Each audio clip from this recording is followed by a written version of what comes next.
Hello guys. Σε αυτό το βίντεο θα ακούτε και τον αρφό μου φωνάζει στο PlayStation. Sorry για εκείνο. Ναι. Σήμερα πιάνω οργανή, εδώ και τα ρούχα μου.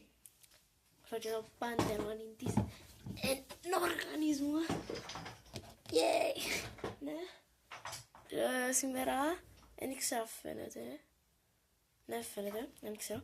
Ναι, σήμερα που το χτύπησα στο τραμπολίνο. Σημαίνει φανταστικά χτυπήσει στο τραμπολίνο. Απλώς πήγα να κάτσω με τα πόδια και έβαλα τα σέρκα μου έτσι και χτάρτηκα και το μέλλο με έναν τίποτε. Δεν έκανε και τίποτε. Τελειώσαμε τα σπίρτα. Λοιπόν, σήμερα θα ασχοληθούμε με slime. Κατεβαίνει. Ποιον του αρέσκουν τα slime. Αγαπώ τα slime. Θέλω να κάνω συλλογή. Λοιπόν, θα... Ακούτε τον αρφό μου μιλάνε, ξέρω. Γέρος είσαι εσύ. Ναι. Θα σας δείξω πώς να φτιάχνετε slime. Βασικά, θα σας δείξω.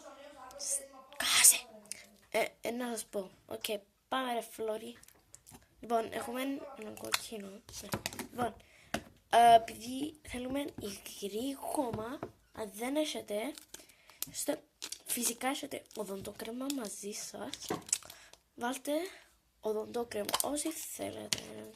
Ναι, νεκατέψετε την καλά. Παίζουμε το slime. Τώρα πια κίτρινο. Καλά. Και που το μετά κάνετε το microwave. Και μετά έχετε το microwave στο microwave για ένα λεπτό. Και μετά ανεκατεύκετε το. Και μετά ξαναβάλετε το για ένα λεπτό. Και μετά ξανανεκατεύκετε το. Μετά ξαναβάλετε το. Κάνετε το πράγμα περίπου 5-6 φορές.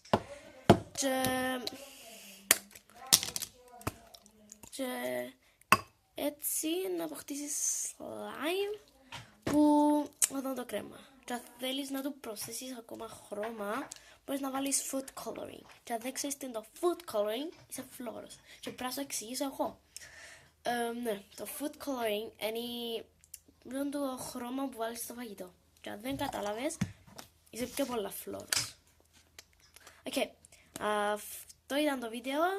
Γιώργο, κανείς να το δεις. So, thanks for watching. Bye.